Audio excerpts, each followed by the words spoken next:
4 बोतल वोडका, काम या रोजका ने भारत का भविष्य तबाह कर रखा है। हम ना एक ऐसे समाज में जीते हैं जहां लड़कों से बात करता देख जो भाई हड़काते हैं, लड़कों से बात करता देख जो भाई हड़काते हैं, वही भाई अपनी गर्लफ्रेंड के किस्से घर में हंस हंस कर सुनाते हैं। और मैं बता दूं, महिला सुरक्षा के मामले में हम आज भी चौथे नंबर पर आते हैं। हम ना एक ऐसे समाज में जीते हैं जहां पत्थर की मूरत को लगते हैं 56 भोग और भूखे नंगे तड़पते सो जाते हैं लोग, भूखे नंगे तड़पते सो जाते हैं लोग। मजदूर को मजदूर समझिए, मजबूर नहीं। गरीब को काम दीजिए, दान नहीं। और अगर दान देने के इच्छुक हैं तो जीते जी रक्तदान दीजिए और मरने के बाद अंग दान देकर किसी मरते हुए को जीवन दान दीजिए। यही सच्ची देशभक्ति और यही सच्चा राष्ट्र प्रेम है। ना सरकार मेरी है ना रब मेरा है, ना सरकार मेरी है ना रब मेरा है, और ना ही ये बड़ा सा नाम मेरा है। बस इतनी सी बात का गुरूर है मुझे कि मैं भारत की हूं और ये भारत मेरा है और ये भारत मेरा है। परंतु एक वैचारिक बीमारी हमारे समाज में मुझे नजर आती है। कहा जाता है हम दुनिया के सबसे बड़े लोकतंत्र हैं, जहां हिंदू पैदा होते हैं, मुस्लिम, सिख और ईसाई भी पैदा होते हैं, लेकिन बदकिस्मती है अब इंसान पैदा नहीं होते। और मेरे विचारों में ना हिंदू की जरूरत है ना मुसलमान की जरूरत है। राष्ट्र निर्माण के लिए केवल अच्छे इंसान की जरूरत है, केवल अच्छे इंसान की जरूरत है। जरा सोच कर देखिए, ये पेड़ पौधे और शाखाएं भी परेशान हो जाएं अगर परिंदे भी हिंदू और मुसलमान हो जाएं। एक शैक्षणिक बीमारी भी हमारे समाज में मुझे नजर आती है, और बड़े ही आश्चर्य की बात है जिस देश ने पूरी दुनिया को तक्षशिला और नालंदा देकर के विश्वविद्यालय शिक्षा की बुनियाद रखी, आज विश्व के 100 सर्वश्रेष्ठ विश्वविद्यालयों में हमारा एक भी विश्वविद्यालय खड़ा नहीं हो पाता। जहां एक और हमारे पास IIT, IIM और NIT जैसे शिक्षण संस्थान हैं, तो वहीं दूसरी ओर इस देश के गरीबों को बेरोजगारी की जमात में खड़ा करने के लिए उनके हाथ में सर्व शिक्षा अभियान का झुंझुना पकड़ा दिया जाता है। और मैं बता दूं, इस शैक्षणिक बीमारी का केवल एक कारण वो ये कि हमारे देश की शिक्षा नीति केवल 2 तरह के लोगों के लिए बनती है। पहले वो जो विद्वान हैं और दूसरे वो जो धनवान हैं।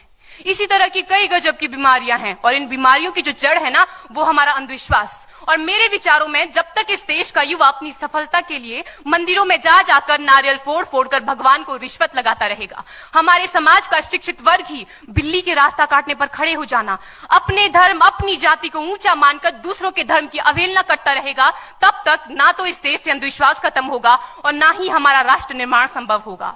हमारी संस्कृति, हमारी सभ्यता को दुनिया ने शीश नवाया है, तो क्यों आस्था के नाम पर हमने अंधविश्वास फैलाया है?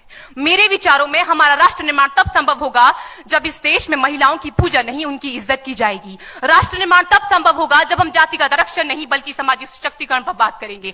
राष्ट्र निर्माण तब संभव होगा जब स्वच्छता अभियान में केवल सरकार नहीं बल्कि सड़क पर चलने वाला हर एक नागरिक हाथ बंटाएगा, स्वच्छ भारत स्वस्थ भारत को दिल से अपनाएगा। असल मायने में हमारा राष्ट्र निर्माण तब संभव होगा जब एक गरीब बच्चा मध्याह्न भोजन के नहीं बल्कि ज्ञान अर्जन के लिए सरकारी स्कूल की चौखट पर कदम रखेगा। और हमारा राष्ट्र निर्माण तब तक संभव नहीं होगा जब तक एक नागरिक नैतिक रूप से सटीन, चारित्रिक रूप से भ्रष्ट, मानसिक रूप से दिवालिया, धार्मिक रूप से अंधा, राजनीतिक रूप से गंदा, स्वैच्छिक मान मूल्यों के आंकड़ों में जिन्न शिन्न पैपंदमयी अखंड भारत को खंड खंड करता रहेगा। तब तक हमारा राष्ट्र निर्माण संभव नहीं होगा। बड़ी बड़ी बातें नहीं, छोटी छोटी कोशिशें करनी होगी, क्योंकि ठोकर हमें पहाड़ से नहीं पत्थरों से लगा करती है।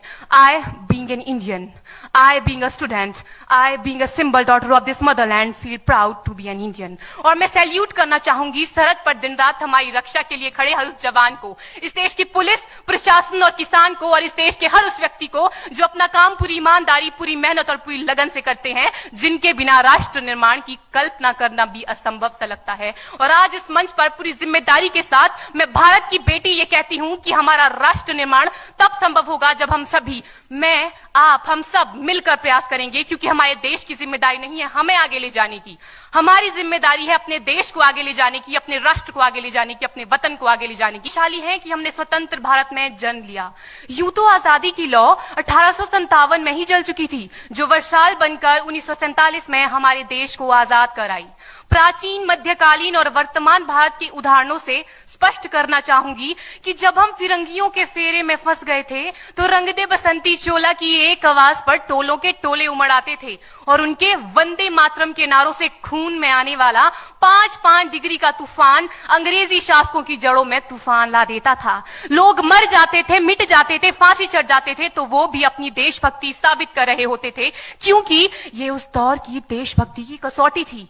उसके बाद 62, 65 और 71 के युद्धों में अपना सुहाग गवा देने वाली औरत, जब घर के हालात ये हो जाया करते थे कि प्यार भी भरपूर गया, मांग का सिंदूर गया, नन्हे नौनिहालों की लंगोटियां चली गई, छोटी छोटी बेटियों की चोटियां चली गई, बाप की कमाई गई, भाई की पढ़ाई गई, ऐसा एक विस्फोट हुआ पता ही चला नहीं, पूरे जिस्म की ही कई बोटियां चली गई। और आपके लिए तो एक आदमी मरा है साहब, किंतु मेरे घर की तो बावजूद भी एक माँ अपने बेटे को सरहद पर दुश्मनों की धज्जियां उड़ाने के लिए भेज देती थी और उसे पत्र लिखाकर ये भेजा करती थी कि अम्मा ने खत लिखा है बड़े ही चाव से, पुत्र मेरे ना घबरा जाना, 1 इंच भी पीछे ना हटना, चाहे इंच इंच कट जाना, चाहे इंच इंच कट जाना। इस तरह पूरा परिवार अपनी देशभक्ति साबित कर रहा होता था।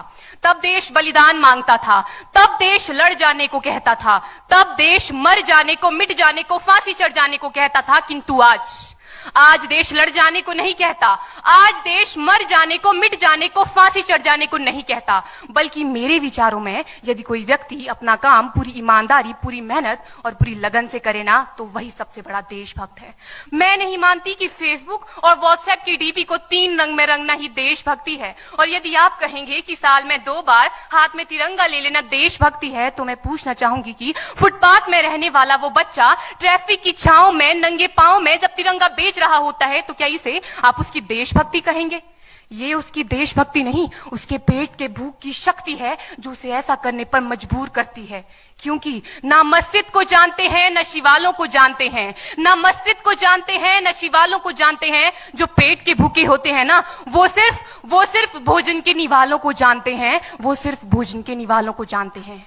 अपने परिवार, अपने समाज, अपने देश के लिए समर्पण का भाव है देशभक्ति। और हर देशद्रोही के जीवन में आने वाला तूफान है हमारी सच्ची देशभक्ति, ताकि हर देशद्रोही ये समझ सके कि अगर तू परिंदा है तो ये आसमान तेरा है, अगर तू दरिंदा है तो ये शमशान तेरा है, भाईचारे से रहना है तो रह इस जमीन पर, वरना ये कब्र भी तेरी है और यही कब्रिस्तान तेरा है और यही कब्रिस्तान तेरा है। लेकिन एक देशद्रोही से ज्यादा देशभक्ति तब आहत होती है जब एक बेटा अपने बूढ़े माँ बाप को वृद्धाश्रम की चौखट पर छोड़ आता है। कर उठती है वो देशभक्ति जब मुसीबत में फंसे लोगों की जान बचाने से ज्यादा हम सेल्फी लेकर अपने लाइक बढ़ाने में लगे रहते हैं। आज के इस दौर में वो युवा जिनके ऊपर जिम्मेदारी थी अपने देश, अपने समाज, अपने राष्ट्र की आशाओं को बांधे रखने की। हिंदुस्तान महान था, महान है, महान रहेगा। मेरा हिंदुस्तान महान था, महान है, महान रहेगा। होगा हौसला सबके दिलों में बुलंद तो एक दिन पाकिस्तान भी जय हिंद कहेगा। पाकिस्तान ही क्यों, सारा जहान जय हिंद कहेगा। क्योंकि सारे जहां से अच्छा हिंदुस्तान हमारा, सारे जहां से अच्छा हिंदुस्तान हमारा। हम बुलबुलें हैं इसकी, ये गुलिस्तान हमारा, ये गुलिस्तान हमारा। जय हिंद, वंदे मातरम। हमरे यहाँ वीकेंड फ्राइडे, सैटरडे और संडे नहीं होता है। हमरे यहाँ वीकेंड फ्राइडे, सैटरडे और संडे नहीं होता। हमरे लिए हफ्ता शुक्र, शनिचर और इतवार होता है। हमरे लिए हफ्ता शुक्र, शनिचर और इतवार होता है। और ये बर्गर, कोक, फ्राइज, डाइट ये सब इन शहर वालों के लिए नखरे हैं। हमरे लिए खाना लिट्टी चोखा और अचार होता है। हमरे लिए खाना